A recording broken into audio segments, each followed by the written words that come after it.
Fessa tribus lustris.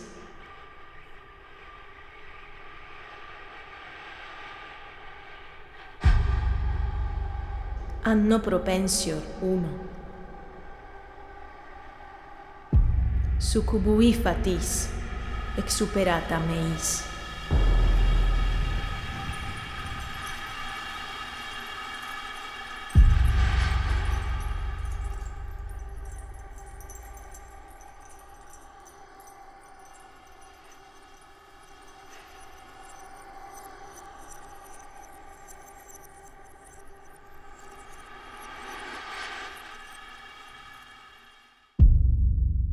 El yacimiento arqueológico de Segóbriga se descubre a finales del siglo XVIII, cuando de manera casual se encuentra una lápida con los restos de una inscripción dedicada a Sefronio, y eso provoca que se realicen unos años después las primeras excavaciones en la que conocemos con el nombre de Basílica Visigoda.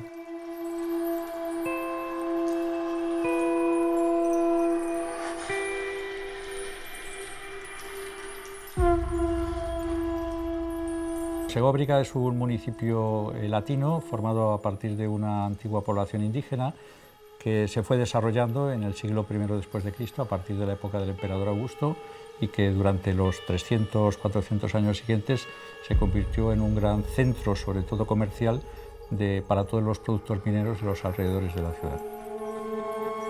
Est tua quae possit confundere pectora, lector. Immatura mei, causa dolenda rogi.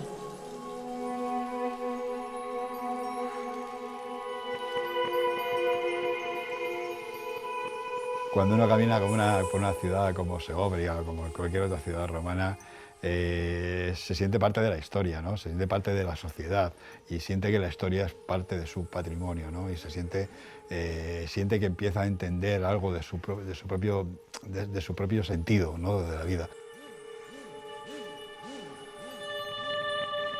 No llegamos de la nada, sino que llegamos de algo, ¿no? Y en yacimientos como este, en el que podemos admirar teatros romanos, en el que podemos admirar acueductos, que podemos admirar estatuas, que podemos admirar siervos, patronos.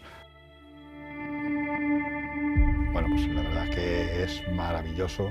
Creo que es un acto de cercanía y de comprensión de la historia que es muy, muy interesante.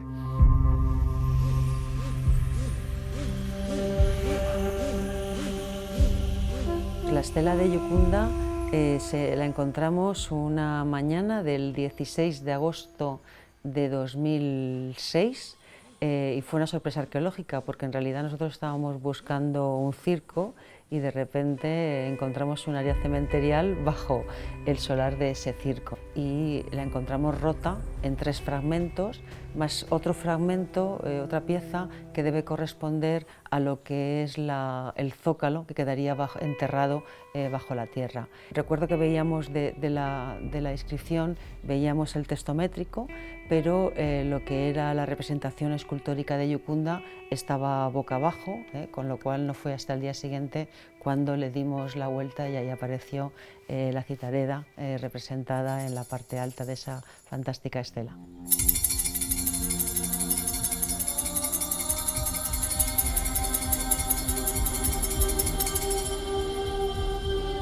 Sed melius confecta pia sub sede cuiesco. Quam mea ui morbi, corpora discuterent. A través de su epitafio sabemos ciertos datos de Yucunda. Sabemos su nombre, por supuesto, su edad, sabemos no específicamente de qué murió, sabemos que murió de una enfermedad violenta, que no es poco, pero sabemos también, precisamente por su nombre y la referencia en la inscripción a que era una esclava, qué papel desempeñaría dentro de esa unidad familiar en la que ella vivía. Unidad familiar en la que también estaba su madre y su dueño, que es probablemente quien dedica la estela. Para los romanos la familia era algo mucho más amplio de lo que es para nosotros hoy, es decir, abarcaba no solo el padre, la madre y los hijos de ese matrimonio, sino también toda la servidumbre que convivía con ellos en la misma casa, es decir, a los esclavos se les consideraba parte de la familia en sentido muy extenso. A los esclavos que nacían en casa se les valoraba muchísimo, primero porque eran esclavos que no conocían la libertad y por tanto se entendía que eran más dóciles, y luego pues porque se les cogía el cariño natural que se le tiene a un niño que crece bajo tu mismo techo, ¿no? Dependiendo de cuál fuera su función en la casa, se les educaba de una manera u otra. Hablo de los que nacían en casa o de los que se criaban en casa, como probablemente fue el caso de Yucunda. Dum gravis ipsa mei, ne dum tolerabilis ulli. Nunc secura levi, caespite contumulor.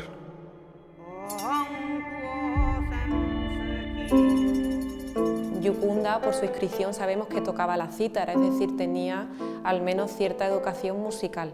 Parece que era normal de hecho que a las tumbas, a las estelas de las niñas, de las jovencitas, le esculpieran la imagen de la citareda, pero claro, para mí esa estrofa última, ese dístico último es revelador y me trae la imagen del Apolo citaredo y bueno, no me caben dudas, ¿no? Creo que es una hipótesis muy plausible. Vos tangit nostri nunc cura parentes. Conjunc scarior, usque vale. Una esclava como Yucunda probablemente tendría un sitio privilegiado dentro de la jerarquía servil de la casa. Los patrones tenían, por supuesto, dentro de sus esclavos, muchos o pocos, esclavos de confianza y sus esclavos preferidos. Y por el tipo de inscripción que se le dedica a Yucunda, deberíamos pensar que su patrón también o costea el monumento o participa en cierta medida, porque su madre, siendo esclava, sola no hubiera podido pagar algo tan exclusivo, por así decirlo.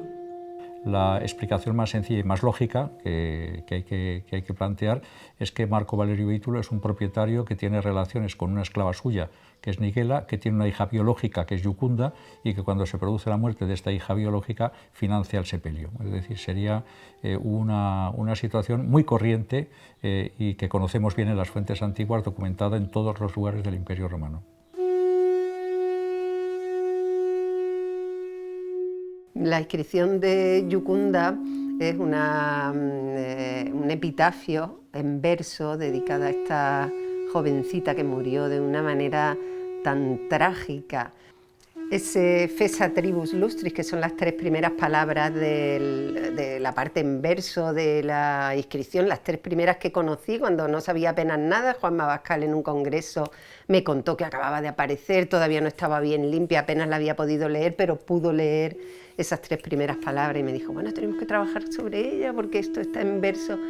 Y yo me quedé ya totalmente conmovida porque Fesa Tribus Lustris significaba que la pobre difunta tenía 15 años, 3 lustros, y que tenía ese Fesa, que es una palabra tan dura en latín, era como desahuciada, ¿no? Yo aquella noche le di vuelta, digo, esta pobre niña, ¿de qué se habrá muerto? Desahuciada.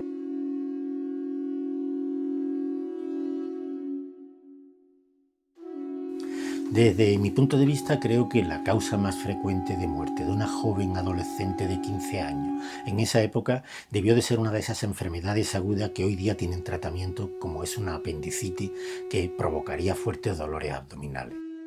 Sin embargo, otra posibilidad a tener en cuenta sería considerar los hábitos de esa época, y en ese periodo tanto las tuberías como los utensilios, la vasija, eran de plomo, y era muy frecuente el saturnismo o intoxicación por plomo, en donde aparecían cólicos saturninos. Ella podía haber estado expuesta porque los niños absorben más el plomo, y además la cocción de la sapa o el de frutum para el vino y edulcorarlo era una de las grandes causas. De ser así, ella habría sufrido fuertes dolores abdominales de manera cólica y iría apareciendo una anemia que la fuera haciendo cada vez más débil, y finalmente aparecerían manifestaciones neurológicas como delirios y finalmente dolores de cabeza e incluso el coma y la muerte.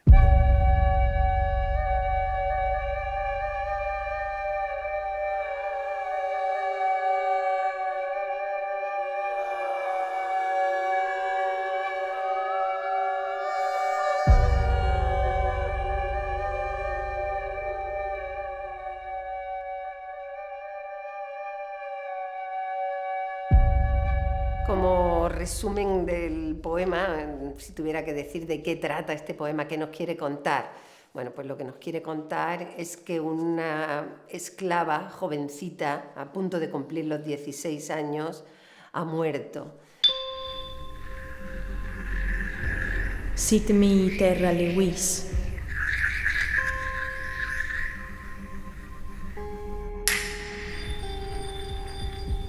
Vobis sint numina Fausta.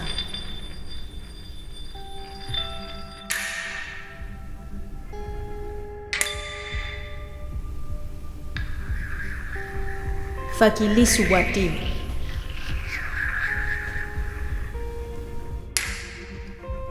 Foebus utante mi.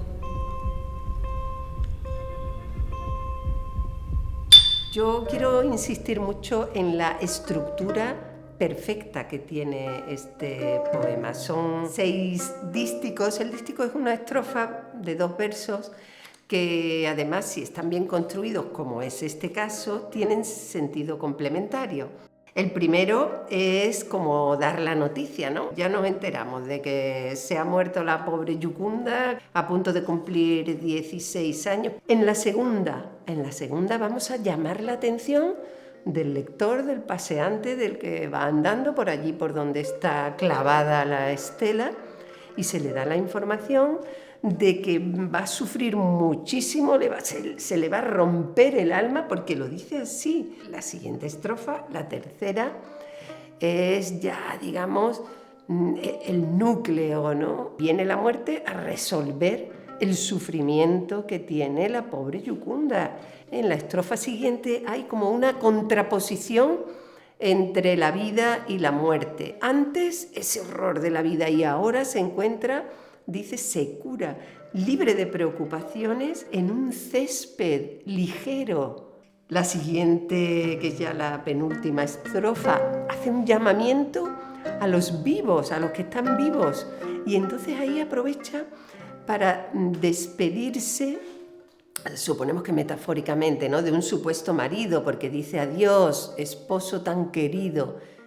Y por último hay una estrofa clave, se menciona a Apolo Citaredo, es decir, que lo que está pidiendo la difunta, ¿no?, mediante una ficción literaria, tomando ella la voz así de narradora, ¿no?, es que está pidiendo que ese Apolo sea capaz de inspirar bien al poeta que le está componiendo el poema, igual que a ella la inspiró en vida. Para mí esto me refrenda la hipótesis de que la niña sea una citareda.